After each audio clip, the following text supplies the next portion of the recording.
Bienvenidos de nuevo a todos. Hoy nos acompaña uno de los grandes diplomáticos estadounidenses, el embajador Chas Freeman, que también fue embajador de Estados Unidos en Arabia Saudí y subsecretario adjunto de Defensa. Gracias por volver. Siempre tengo ganas de hablar con usted. Bueno, siempre tengo ganas de escuchar tus preguntas tan complicadas. Bueno, permítame empezar con una pregunta excesivamente complicada. En realidad, queremos empezar preguntando por una crisis que se está desarrollando más al este, en Oriente Medio, porque parece estar descontrolándose, y por lo que eso significa para el orden mundial. Pero antes quiero plantearle una cuestión algo más amplia. Hace poco hablé con el profesor John Mearsheimer, que me preguntó cómo explicaría yo el colapso del sentido común y de la diplomacia en Occidente. Y no sé cómo hacerlo. Pensé en trasladarle la pregunta a usted, porque antiguamente, durante sus años como diplomático, se consideraba de puro sentido común empezar cualquier análisis de los conflictos por la diplomacia. Muchas gracias. Assessing the competing security interests or address the security concerns of our opponents to predict their policies and also explore the available options. Again, if we're going to do sanctions or military pressure, what exact options do they have on their table? But these days, we don't seem to do this. Pero hoy en día parece que ya no hacemos esto. En realidad, no es posible. No hablamos de intereses de seguridad contrapuestos. No tenemos en cuenta las preocupaciones de seguridad de los adversarios. En Europa, incluso consideramos moralmente problemático hablar siquiera con Rusia. Así que la diplomacia, como vemos, se utiliza cada vez más a ambos lados del Atlántico, como mero engaño. Es decir, en Europa hablamos de, tenemos que apaciguar en Ucrania. Pero lo que realmente queremos decir es un alto el fuego inmediato para poder introducir armas. Lo sabemos. Las acciones militares parecen haber sustituido a toda diplomacia. No voy a hacer la pregunta más amplia, pero usted, como alto diplomático durante tantos años, ¿cómo interpreta esta evolución? ¿Qué ha pasado con la diplomacia básica, el análisis y el sentido común?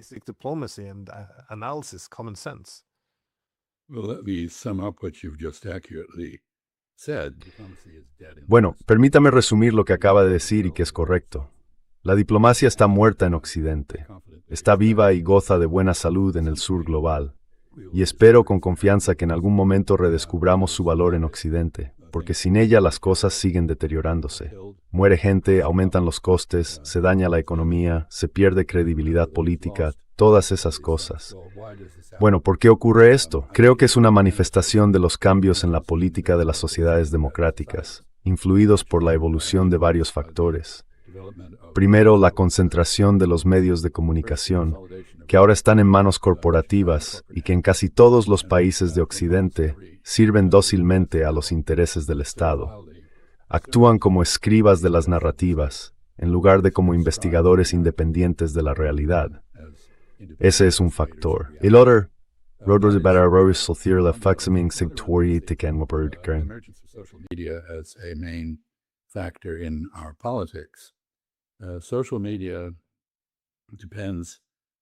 las redes sociales, que son empresas con ánimo de lucro, dependen para obtener beneficios de agrupar a personas con creencias similares. Y si esas creencias consisten, por ejemplo, en imaginar que hay trolls debajo de los puentes, algo que no puedes demostrar que no exista, porque no puedes demostrar una negación. Quiero decir, podrían estar ahí. Entonces, las redes sociales pueden conectarte con todos los que también creen que hay trolls bajo los puentes y están profundamente preocupados por ello. Y puedes tener tu pequeño club de chiflados, que se refuerzan mutuamente y proporcionan una placa de Petri perfecta para el cultivo de conspiraciones. Creo que ambas cosas, junto con la aparición de líderes que son producto de todo esto, y que están más preocupados por sus egos y por satisfacerlos que por las cuestiones de política nacional, hacen que todo confluya.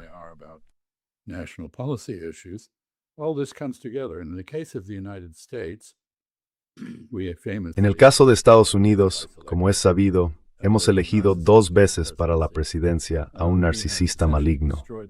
Básicamente, ha destruido el proceso de elaboración de políticas en Washington Lo ha sustituido por sus instintos viscerales. Ya no respeta las normas ni el derecho internacional y dice explícitamente que el único freno a sus decisiones y a su comportamiento es su propio criterio sobre lo que debe hacerse. Así que también ha orientado nuestro servicio diplomático. En este momento, hay una empresa contratada por el Departamento de Estado de Marco Rubio para localizar a posibles candidatos que se incorporen a nuestro servicio exterior y que tengan las convicciones ideológicas adecuadas. No personas que entiendan las realidades exteriores, sino personas subordinadas al universo alternativo interno de nuestra política. Así que en este contexto, no resulta sorprendente.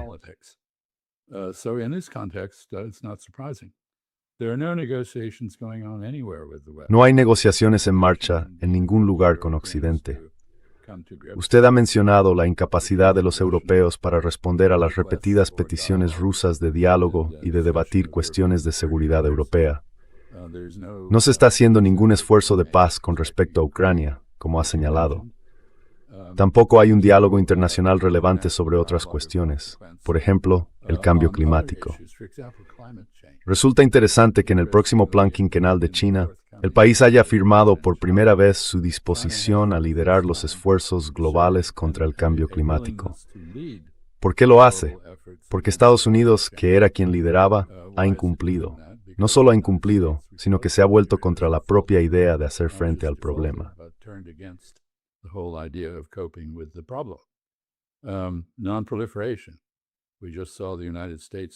No proliferación. Acabamos de ver el acuerdo de Estados Unidos con Arabia Saudí, que quedó inmediatamente invalidado cuando Trump añadió más condiciones, en concreto la normalización de las relaciones entre Arabia Saudí e Israel. Por tanto, es nulo, no tiene ninguna consecuencia.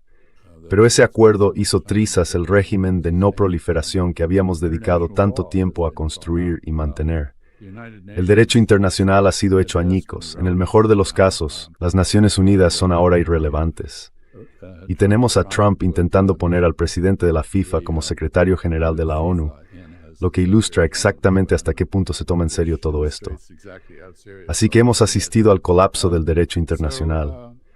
No hay comidad, es decir, consideración y deferencia mutuas en las relaciones internacionales.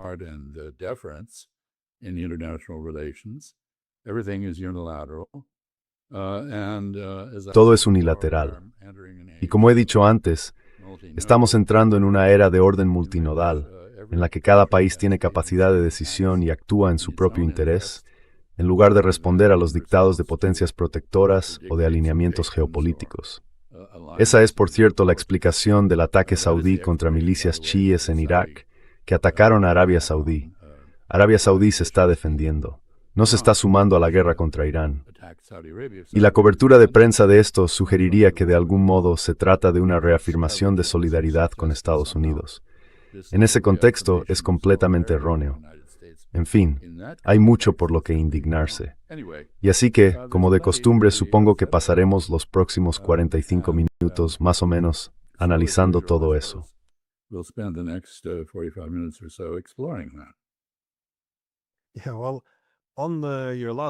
Sí, bueno, sobre su último punto, el de que la distribución del poder influye en esto, es una explicación que oímos a menudo desde Rusia, en particular del ministro de Exteriores, Sergei Lavrov. También ha escrito muchos artículos sobre este tema y ha dado discursos en los que viene a decir que después de la Guerra Fría, algo le ocurrió a la diplomacia. Sostenía que durante la Guerra Fría, la diplomacia era, ya sabe, el arte del entendimiento mutuo para encontrar compromisos. Después de la Guerra Fría, la diplomacia fue sustituida por ultimátums y amenazas. Y en cierto modo, esto tiene sentido, porque si se vive en un mundo bipolar, con dos grandes potencias, y luego algunas potencias medianas, la diplomacia tendría como objetivo reforzar la seguridad entre las grandes potencias.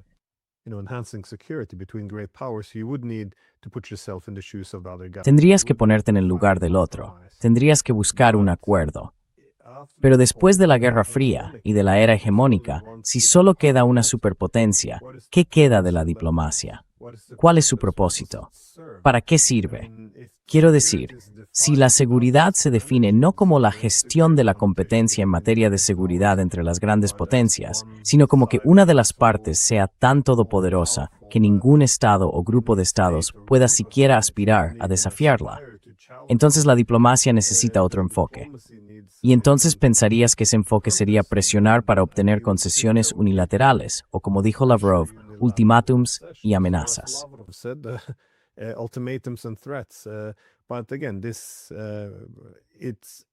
Pero, de nuevo, aunque esto sería destructivo, uno pensaría que se vería obligado, como usted decía, a cambiar un poco de rumbo si estamos entrando en un sistema multipolar o multinodal. Desde luego, deberíamos recordar qué era la diplomacia, qué significa la seguridad en un sistema así. Pero es interesante lo que ha dicho sobre Arabia Saudí, porque ahora los saudíes están implicados en la guerra, están atacando Irak, están atacando Yemen. Usted fue embajador de Estados Unidos en Arabia Saudí. ¿Cómo interpreta este papel activo? Porque ha dicho que no es un indicador de unidad con Estados Unidos, sino que está condicionado por la política interna.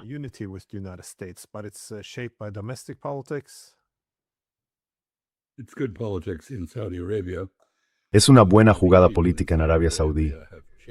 Creo que la gente en Arabia Saudí se ha sentido frustrada por la contención de su país ante los ataques de Irán, a los que no ha respondido. Y esta es una oportunidad para que el gobierno saudí demuestre que está dispuesto a responder cuando tenga sentido hacerlo y que ha respondido contra Irak. Por supuesto, eso ha creado una crisis política en Irak y entre Irak y Estados Unidos, ya que Estados Unidos se sumó a los ataques. También es una oportunidad para los saudíes, que se han ido distanciando de Estados Unidos y han limitado las acciones estadounidenses desde su territorio contra Irán, de demostrar que siguen siendo esenciales para cualquier posición estadounidense en la región y que están dispuestos a cooperar en contextos limitados.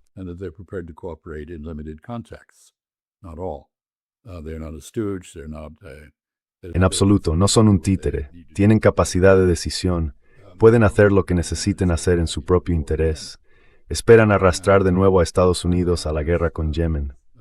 Y por último, supongo que los iraníes deberían tomar esto como una advertencia. Si se presiona demasiado a Arabia Saudí, cuenta con un ejército formidable con el que puede llevar a cabo ataques. Sin embargo, quiero volver a sus comentarios sobre las observaciones de Sergei Lavrov. Creo que es alguien a quien hay que tomar muy en serio. Irónicamente, por supuesto, esta guerra en Ucrania comenzó con ultimátums y amenazas rusas, así que sabe de lo que habla, y ha seguido provocando ultimátums y amenazas sin resultado alguno.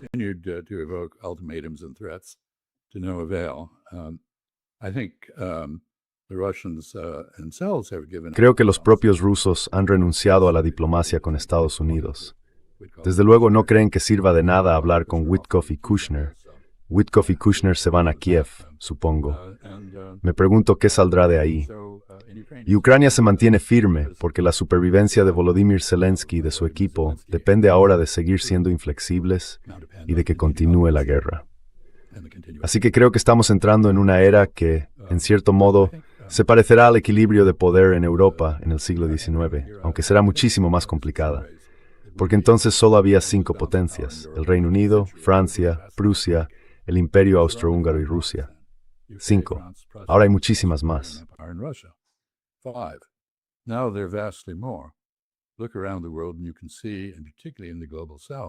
Mire a su alrededor en el mundo y podrá ver, especialmente en el sur global, todo tipo de interacciones que se están desarrollando y que contradicen aquel momento unilateral y unipolar que existía.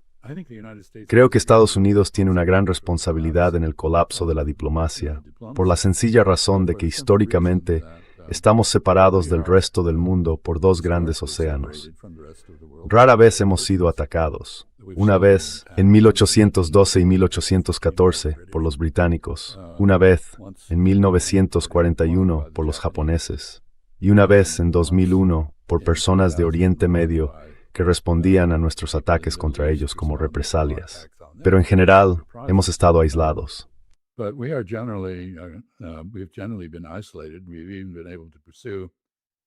Incluso hemos podido adoptar políticas que reafirman el aislacionismo. Tras el final de la Guerra Fría, creo que los estadounidenses llegaron a la conclusión de que la diplomacia, las relaciones exteriores en general, eran una actividad opcional. Podías tenerlas o no tenerlas. Y, como estoy seguro de que ya le dije antes, recuerdo un comentario de John F. Kennedy. Dijo, si cometo un error en política interior, puede avergonzarme. Pero si cometo un error en política exterior, puede matarnos a todos. Y perdón exercer la consecuencia que éramos as caras conseguidas do vaivén reverste con la Unión Soviética, con fin de la propia Unión Soviética. The Soviet Union, the end of the Soviet Union itself.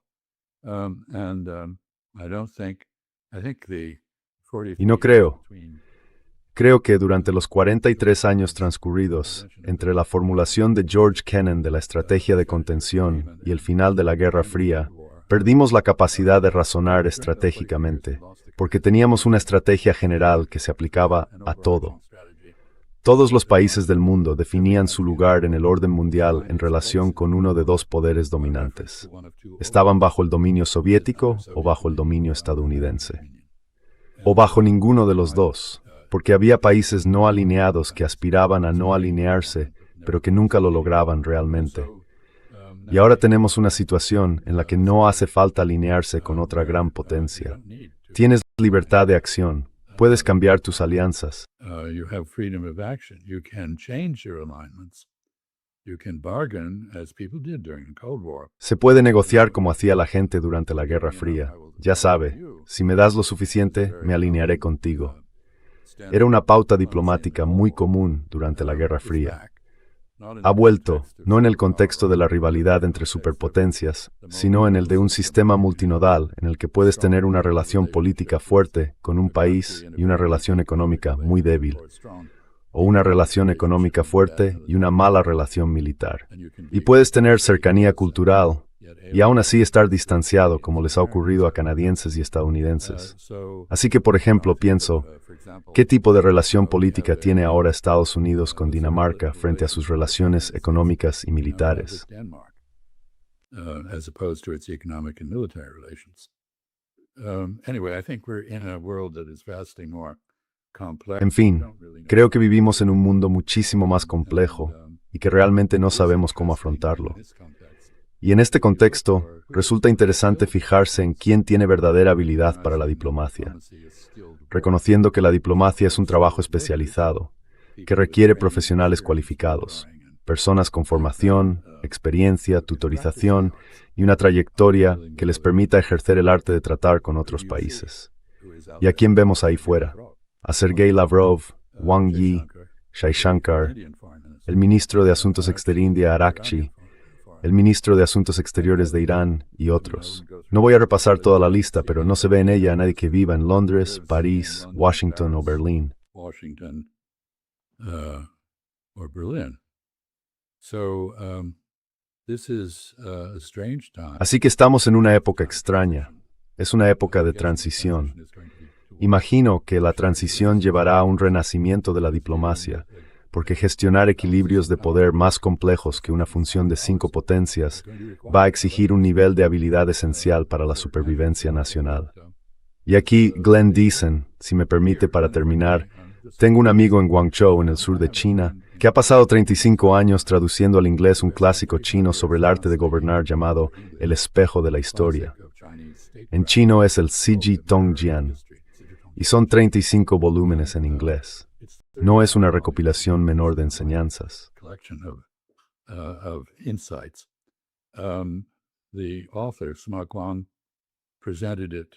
El autor Sima Guang se lo presentó al emperador de la dinastía Song del Norte en el año 1084, y en realidad nunca se ha traducido. Y cuando lo examinas, acabo de escribir un prefacio para la traducción, ves que esta obra abarca 1362 años de historia china, con un detalle espeluznante. Y cada incidente que menciona, cada anécdota, está orientado a enseñar. Si haces esto, tu dinastía prosperará. Si haces aquello, los registros muestran que dinastía se derrumbará. Si haces esto, tienes una posibilidad de éxito. Y gran parte trata sobre la flexibilidad, una diplomacia de maniobra que perdió durante la Guerra Fría.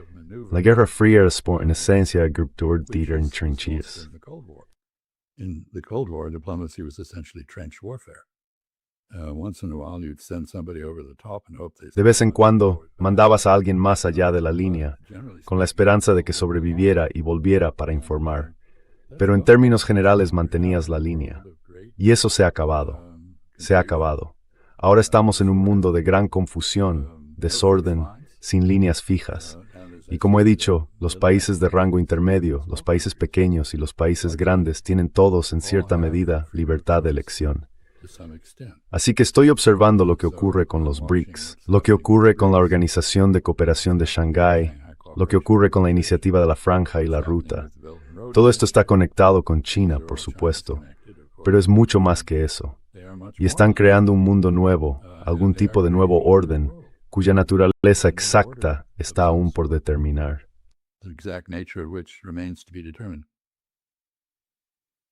Well, history often, preserves. Bueno, la historia a menudo conserva o nos ofrece lecciones importantes.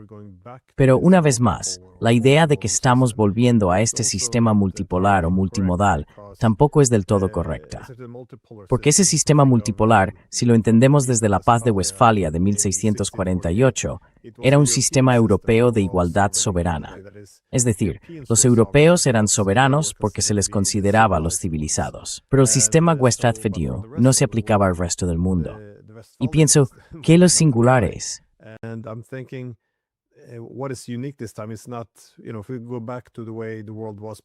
Si volvemos a cómo era el mundo antes de 1945, era un mundo de multipolaridad occidental, con Rusia incluida, por supuesto, dentro de ese grupo de grandes potencias.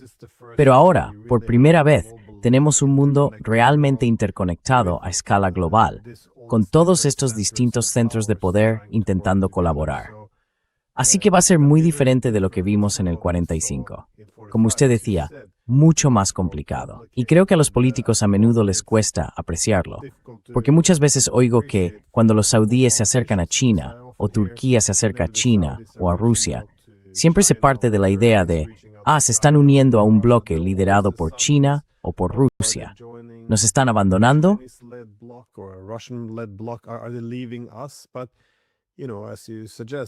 Pero, como usted señala, su objetivo suele ser, simplemente tenemos que diversificar. Porque si tienes buenas relaciones con todas las grandes potencias, no dependes de ninguna de ellas. En cuanto te casas con una y te divorcias de otra, en esencia pasas a pertenecer a una sola. Así que creo que su forma de evaluar los intereses de estas potencias parece estar condicionada, quizá, por la suposición propia de la Guerra Fría de que tienen que alinearse con otro bloque. Pero de nuevo, en cuanto hacen eso, esencialmente pierden su valor para todas las grandes potencias. Por eso me preguntaba, ¿qué ve usted en esencia en esta era de transición? ¿Qué aspecto tiene el nuevo orden mundial? Sí.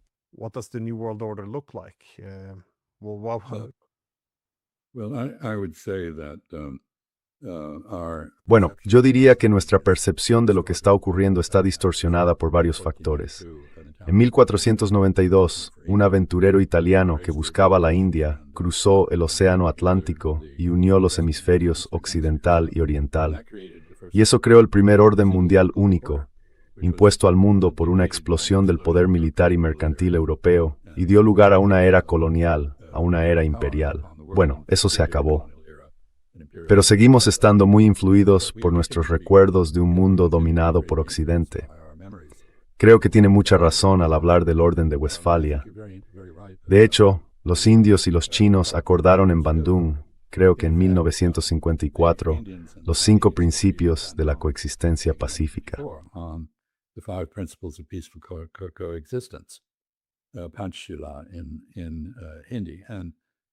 Panchil en hindi. Y estos son en esencia una síntesis de los principios de Westfalia. Así que básicamente la aportación de Occidente al mundo en términos de orden mundial ha sido que el mundo aceptara esos principios de Westfalia.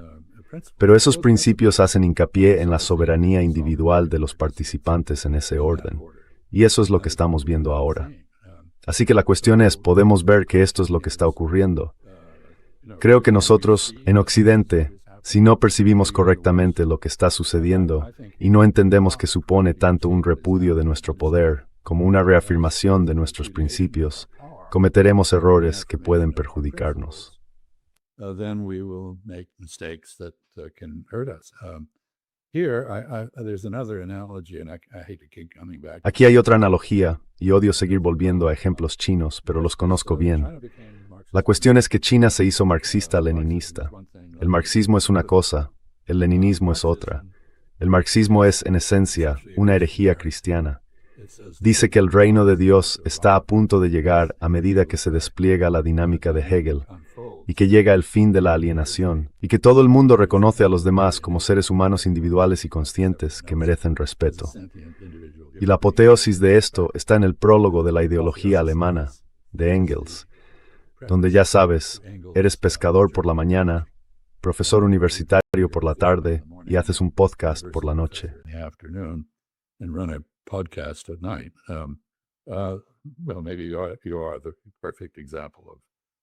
Bueno, quizá usted sea el ejemplo perfecto de este tipo de cosas. En fin, Marx tiene una visión lineal de la historia, muy cristiana. La historia terminará, como afirmó Fukuyama que ya había terminado, en algún gran orden nuevo, el reino de Dios. Bueno, resulta que si uno es chino y busca una forma de occidentalizarse mientras vierte una condena moral sobre Occidente, esto es perfecto. Porque puede aceptar el marxismo, que es una filosofía occidentalizadora, y al mismo tiempo condena Occidente por no estar a la altura de su propio ideales, que es lo que dice Marx. Ahora bien, el leninismo es otra cuestión. El leninismo se basó fundamentalmente en los jesuitas. Basically was modeled on the Jesuits, Y creó una manera magníficamente eficiente de aplicar un gobierno totalitario. Y en sus ideales se corresponde con la tradición confuciana de la meritocracia, es decir, del gobierno burocrático. Así que encaja perfectamente con China. Y por supuesto, los chinos han ido ahora más allá de Marx y de hecho, proclaman que fue un científico social, el primer científico social serio. Y como científico, las hipótesis que formuló deben ajustarse a medida que percepciones más precisas de la realidad las corrigen. En fin, tenemos una transferencia muy interesante de conocimiento occidental a un contexto diferente. Y ya sabe, creo que el Estado de Derecho fue otra de las cosas que transferimos. Mire Japón, por ejemplo. Look at Japan, for example. I may not have described. Puede que no haya descrito de forma fascinante la modernización de Japón. Occidente llegó a Japón e hizo a los japoneses lo mismo que nosotros hicimos a los chinos. Establecimos puertos sujetos a tratados en los que ejercíamos control extraterritorial. Y los chinos se rebelaron contra esto e intentaron una y otra vez echarnos, siendo la rebelión de los Boxers el ejemplo más famoso. Los japoneses, sin embargo, por ser japoneses, hicieron algo muy distinto. Fueron a Occidente y dijeron, bueno, ¿por qué hacéis esto? Y nuestra respuesta fue, bueno, tenéis un sistema judicial decente, no estáis sometidos al Estado de Derecho y nosotros somos comerciantes y necesitamos certeza y previsibilidad para llevar a cabo nuestros negocios.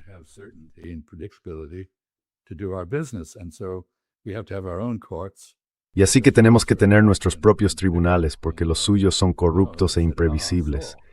Y ellos dijeron, ya, y se fueron a Alemania. Mandaron a 10,000 estudiantes a Alemania, donde estudiaron Derecho, tradujeron el Código Civil alemán al japonés palabra por palabra, y después todos regresaron a Japón. Y hubo un día en que abrieron los tribunales. Los jueces se sentaron en el estrado. Los abogados comparecieron ante ellos, tras abrir sus despachos. Los funcionarios, formados en el sistema alemán de administración de justicia, ocuparon sus puestos. Y entonces los japoneses les dijeron a los europeos y a los estadounidenses, de acuerdo, ¿cuál es ahora su excusa? Y nadie, salvo los belgas, tenía ninguna.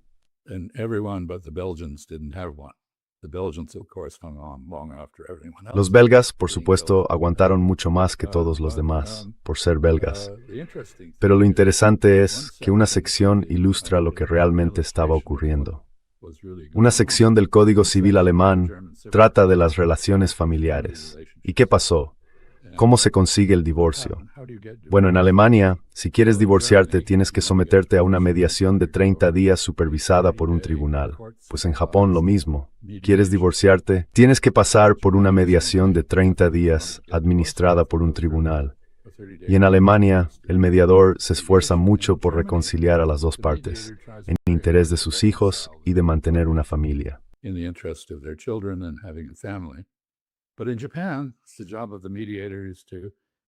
Pero en Japón, la labor del mediador consiste en fomentar una separación amistosa y formalizar el divorcio. Así que la misma disposición legal tiene efectos exactamente opuestos en dos culturas diferentes. Y creo que ahora estamos viendo que el tercer mundo, el mundo no occidental, tras haber asimilado muchas ideas occidentales, las está aplicando de formas muy originales y tenemos que acostumbrarnos a ello. Ya no estamos al mando. Y bueno, tenemos que entender conceptos civilizatorios como los de Irán. Uno de los elementos más lamentables de nuestras políticas hacia Irán, hablo ahora de Estados Unidos, es la absoluta ausencia de cualquier conocimiento especializado o comprensión de la cultura iraní.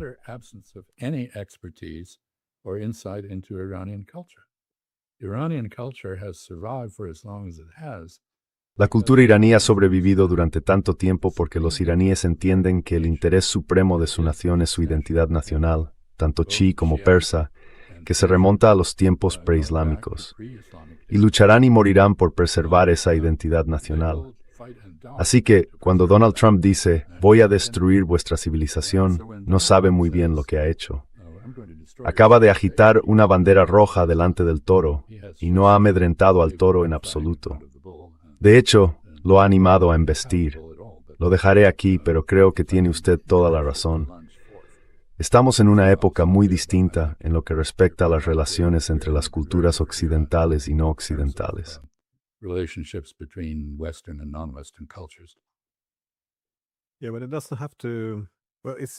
Sí, pero no tiene por qué.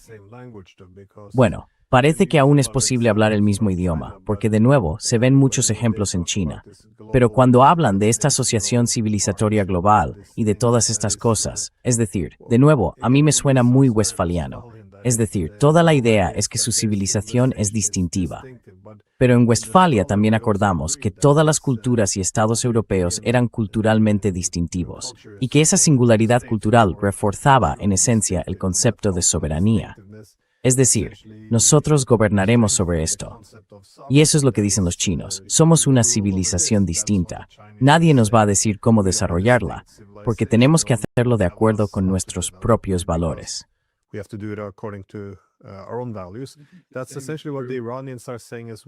Eso es, en esencia, lo que también dicen los iraníes. Y supone una reacción contra el universalismo, ya sea la democracia liberal, este humanitarismo o lo que sea. Es como el nuevo, ya sabes, Sacro Imperio Romano, el nuevo catolicismo, algo que te da derecho a gobernar sobre otras personas. A menudo lo vemos como un rechazo a, bueno, ¿qué son los valores universales? Pero al hacerlo también defienden el principio westfaliano de civilizaciones distintas e igualdad soberana. Así que sí, seguiría habiendo desacuerdos, pero aquí hay un punto de partida. Al menos algo. No tenemos que empezar el orden mundial desde cero. Parece que hay cosas sobre las que podemos construir.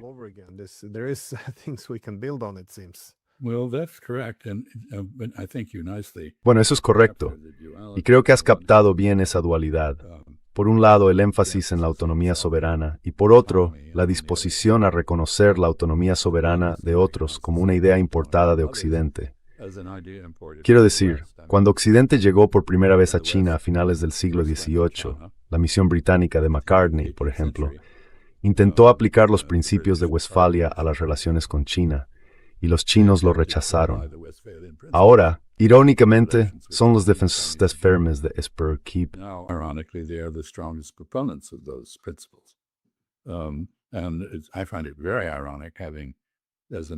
Y me resulta muy irónico, como estadounidense, que pueda afirmar que mi país desempeñó un gran papel en la creación de las Naciones Unidas y antes de eso, de la Sociedad de Naciones, aunque no nos uniéramos a ella.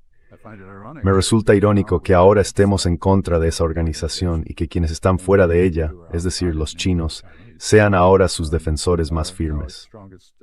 Y también me resulta irónico que haya que tomarse en serio las referencias rusas al derecho internacional, mientras que en estos momentos no se puede hacer lo mismo en el caso de mi propio país.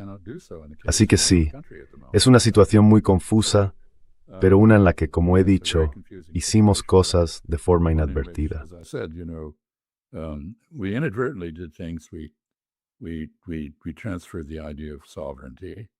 Trasladamos la idea de soberanía aplicada a los mapas, a la cartografía, en lugar de al control de los pueblos, que era el sistema tradicional no europeo. Trasladamos la ideología de nuestra religión, tanto la teocrática como el marxismo secular. Trasladamos nuestra idea del derecho internacional.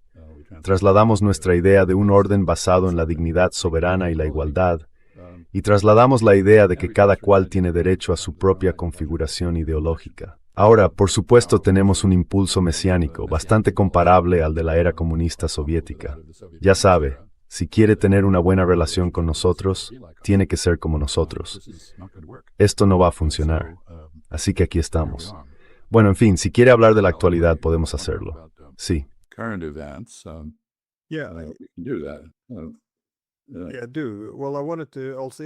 Sí, así es. Bueno, también quería preguntarte, ¿cómo crees que va a cambiar Oriente Medio, especialmente a causa de esto? Porque, por cambiar un poco de tema, durante los últimos 500 años, el mundo entero se ha construido en gran medida en torno a Occidente. Es decir, desde el siglo XVI tuvimos los imperios de puestos comerciales.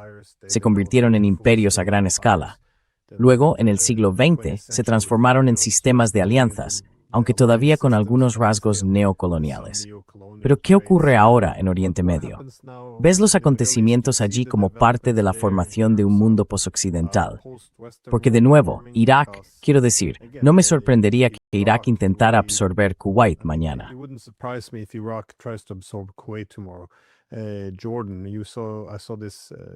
Jordania. Lo vio usted, lo vi yo.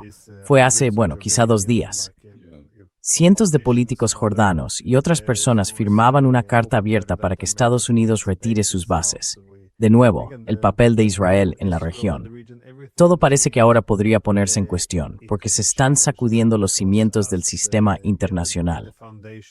Y de nuevo, esto también es profundamente problemático, porque cuando se producen cambios rápidos en la distribución del poder, normalmente va a haber violencia. Pero otra vez, no se trata de que nos guste o no, es simplemente la realidad. La era hegemónica occidental ha terminado. Así que, ¿cómo ve que se va a configurar Oriente Medio a partir de ahora?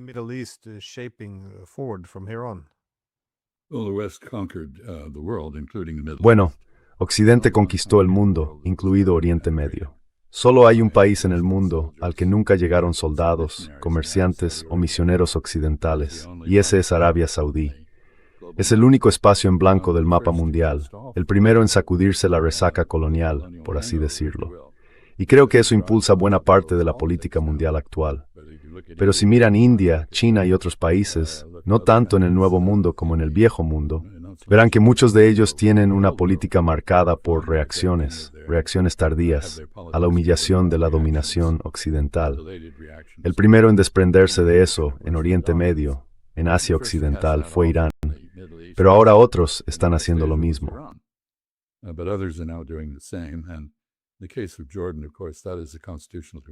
Y en el caso de Jordania, por supuesto, se trata de una democracia constitucional, así que la gente siente que puede expresarse de otra manera. En cartas abiertas se intenta hacer eso en otras sociedades árabes que no son democracias, pero probablemente acabarías en prisión. Pero sí, este es un factor impulsor muy importante. Y lo que está ocurriendo ahora mismo es extremadamente complicado. Hay una guerra entre Israel y Estados Unidos, por un lado, e Irán, con Israel inactivo de momento, intentando dejar que Estados Unidos, más o menos, ya saben, que os peleéis tú y él, ese es su lema, y no quieren involucrarse más. Después de haber empezado esto, quieren que nosotros lo terminemos, algo que no creo que seamos capaces de hacer.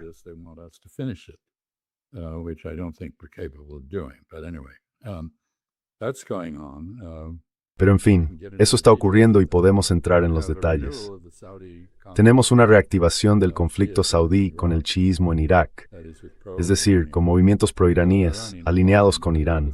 Se dice que están respaldados por Irán, pero eso no es del todo correcto. Son movimientos alineados con Irán, entre ellos Ansar Allah, los hutíes de Yemen. Tenemos a los israelíes desatados en Gaza. Donald Trump acaba de anunciar un acuerdo de Hamás para desarmarse, algo que no tiene absolutamente nada de nuevo. Hamás siempre ha estado dispuesto a desarmarse si Israel se retira de Gaza y le permite ejercer la autodeterminación. Y esa sigue siendo la posición de Hamás. Así que esto es, lamento decirlo, muy propio del magnate inmobiliario que Donald Trump dice ser. Real estate mogul that Donald Trump claims to be. In New York, when you go back. En Nueva York, cuando te declaras en bancarrota, lo que haces es buscar un puente que puedas venderle a algún incauto y desviar la atención de tu bancarrota. Y Donald Trump está políticamente en bancarrota en política exterior y cada vez más también en política interna. Así que ha ideado esta maniobra de distracción. Mientras tanto, Israel está llevando a cabo una campaña realmente feroz de limpieza étnica en Cisjordania y algo muy parecido en el sur del Líbano, con vistas a anexionárselo. Sigue atacando Siria y sigue hablando abiertamente de poner a Turquía en el punto de mira si antes puede acabar con Irán. Así que esto es muy desestabilizador.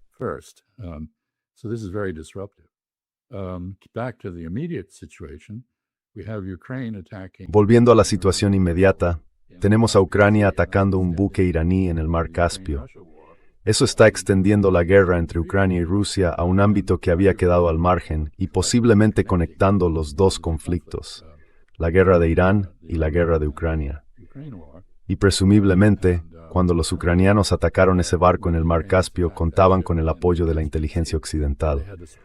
Así que creo que esto no es un accidente. En cualquier caso, en la situación actual de Irán, Irán tiene dominio de la escalada y acaba de demostrarlo atacando un par de gaseros frente a la costa mediterránea de Egipto. Fue una advertencia a Egipto y a Estados Unidos. Miren, podemos extender esta guerra más allá de sus límites actuales y nos reservamos el derecho a atacar a cualquier país que preste ayuda a Estados Unidos o a Israel para atacarnos.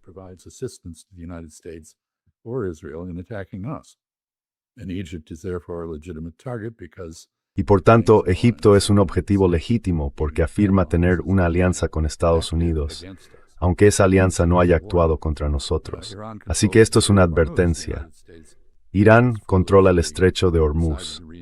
Estados Unidos ha decidido, de forma insensata, reforzar el bloqueo del estrecho de Hormuz, justo cuando nos estamos quedando sin crudo agrio para producir diésel y combustible de aviación, y cuando los precios mundiales de la energía están a punto de dispararse por la escasez. Somos cómplices de provocar esa escasez, lo que podría ser políticamente desastroso para Donald Trump y su administración en las elecciones de mitad de mandato. In the midterm elections.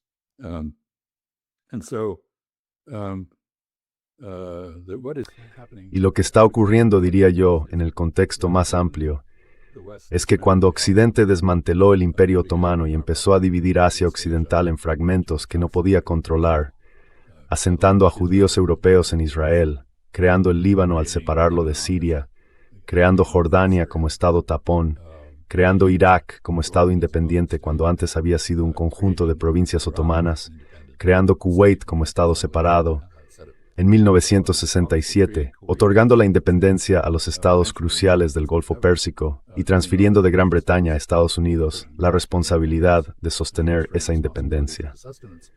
Todas esas cosas han creado una situación de turbulencia constante en Asia Occidental. Apenas ha habido un año sin una matanza masiva, un genocidio, una guerra o una rebelión. Piensen en los pobres kurdos, que se han visto implicados en múltiples rebeliones fallidas. Así que la condición normal de la región tras el Imperio Otomano es un estado de anarquía. Y allí tenemos wealth. Por tanto, la guerra no está terminada.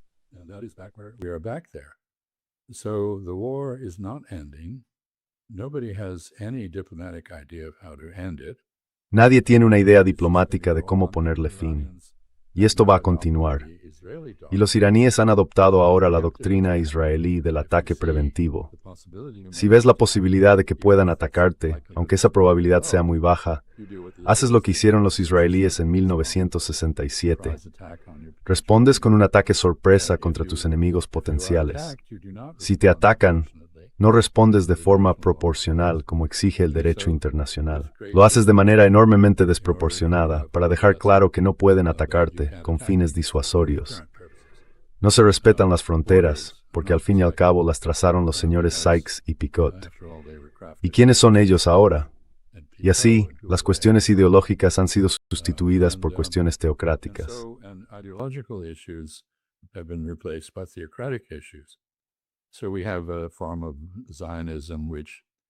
Así que tenemos una forma de sionismo que no se parece a nada tanto como el Estado Islámico en su relación con el Islam.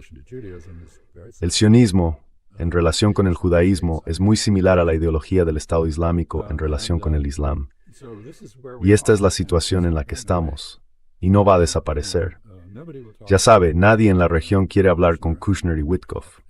Quiero decir, serán educados, porque siempre lo son. Pero los iraníes no tienen ningún interés en reanudar un diálogo diplomático, porque han aprendido por las malas que es, o bien un engaño, o bien un desvío de la realidad. Y han dicho explícitamente que no hablarán a menos que, y hasta que, Estados Unidos aplique realmente los elementos del llamado memorando de entendimiento que acordó. Eso incluye retirar a los israelíes del Líbano.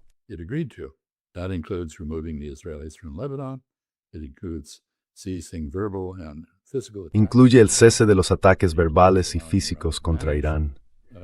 Incluye permitir que Irán gestione el tráfico en el estrecho de Hormuz, en cooperación con Omán.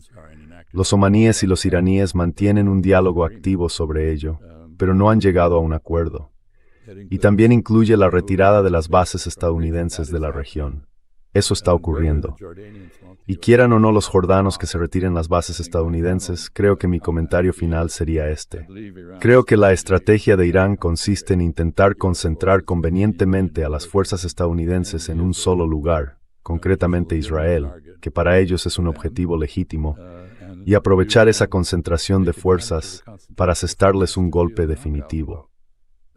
Así que básicamente nos están arreando como a ovejas fuera de Jordania y buscan soltar a los lobos sobre nosotros en Israel.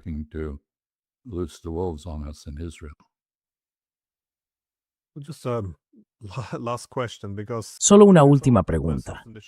Porque si me pusiera en la piel de Trump, es una situación muy difícil. Sí, creada por él mismo, pero sigue siendo una posición difícil.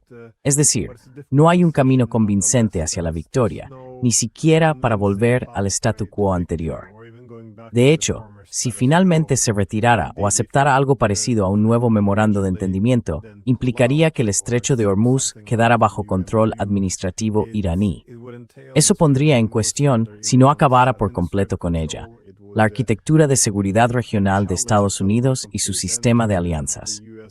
Como usted ha dicho, las bases estadounidenses están siendo destruidas. El futuro del petrodólar podría desaparecer junto con esa arquitectura de seguridad.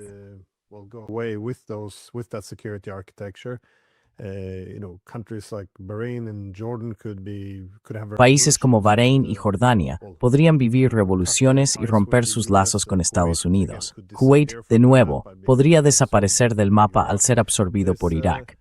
Ya no es solo una cuestión regional. Está poniendo en tela de juicio todo el papel de Estados Unidos en el sistema internacional. Así que, aunque no estoy de acuerdo con la política de Trump, puedo entender todo lo que está en juego, de dónde vienen las frustraciones y por qué es difícil, en esencia, retirarse sin más. Pero ¿cómo lo ve usted?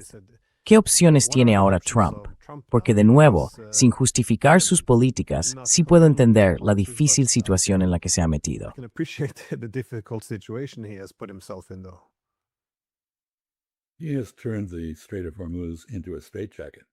Ha convertido el estrecho de Hormuz en una camisa de fuerza. No puede moverse.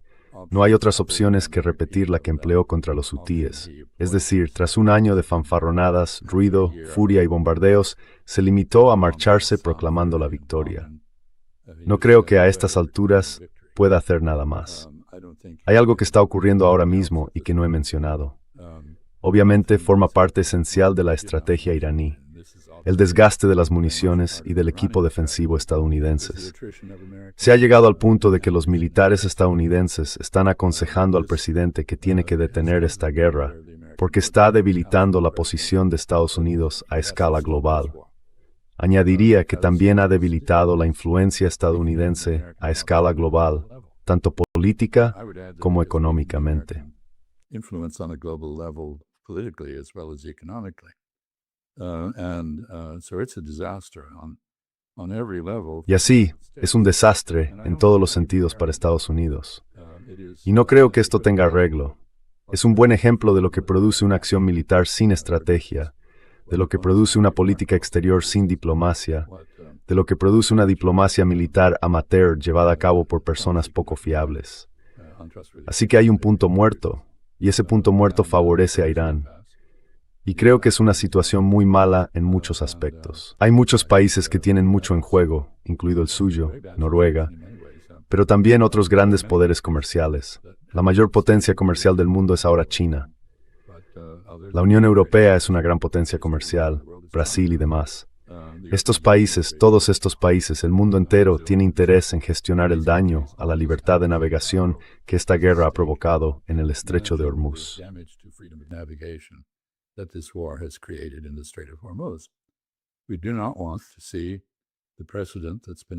No queremos que el precedente establecido por los iraníes de gestionar peajes e impedir el paso por el estrecho se aplique al estrecho de Malaca, al mar Báltico o ya sabe, a cualquier lugar donde haya pasos estrechos entre grandes masas de agua.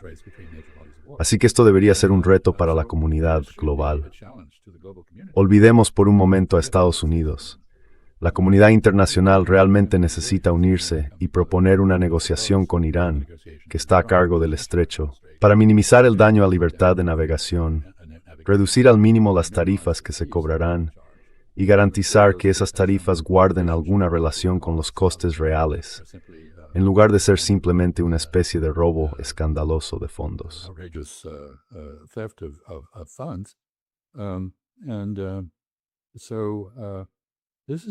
Y esto supone un reto, y aquí volvemos a la pregunta que planteaste al principio. ¿Dónde está la diplomacia? No está. Si los europeos no pueden hablar con los rusos y por lo visto no saben cómo hablar con los chinos, nos encontramos ante la ruptura de las relaciones económicas entre Europa y China. Si no pueden hacer eso, entonces evidentemente no podemos esperar que hagan nada respecto al estrecho de Hormuz. Y sí, creo que esto podría realmente, ya sabes, unir al mundo, porque es un interés común. Sin embargo, no se está viendo así ni se está actuando en consecuencia. En lugar de eso, lo que está ocurriendo son bravuconadas y bombardeos, y eso no funciona.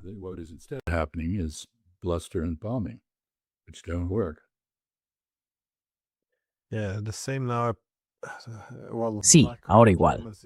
Bueno, esa falta de diplomacia parece extenderse también a China. Es decir, en lugar de diplomacia, incluso los europeos, que en realidad no tienen muchas cartas que jugar frente a los chinos, siguen llegando con ultimátums y amenazas. Resulta un poco extraño verlo, porque los chinos tienen muchas cartas en la mano, y aún así la fórmula no parece cambiar.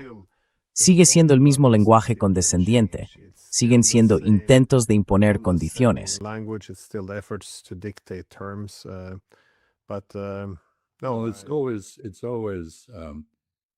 No, siempre es así, me temo, en Occidente, en Estados Unidos y en Europa.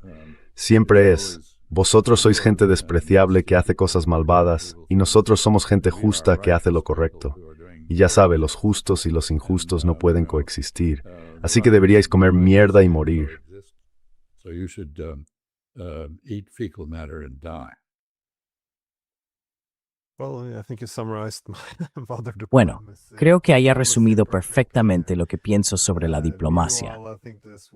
Mientras tanto, creo que esta guerra de desgaste que ha mencionado con Irán, o el desgaste de las armas estadounidenses, probablemente esté siendo bien recibida por Rusia y China.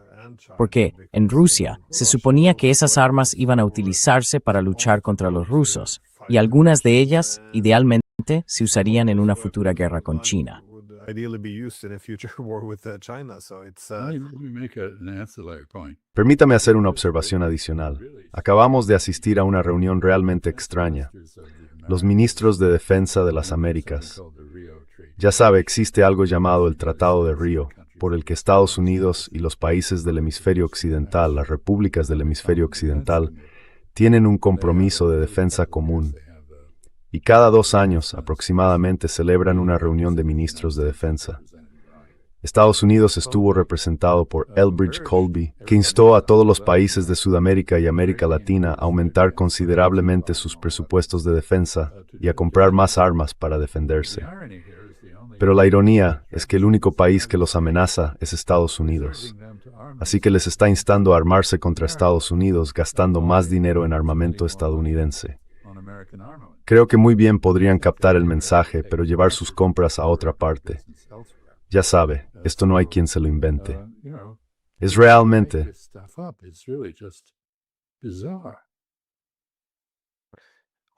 Fue Stalin quien dijo que los capitalistas nos venderán la cuerda con la que los ahorcaremos, o algo por el estilo. No, ese fue Lenin. Lenin, perdón. En fin, sigue haciendo lo que haces, Len. Lo haré. will do. Well, Bueno, muchas gracias por su tiempo y por su análisis. for your time and your analysis. Gracias.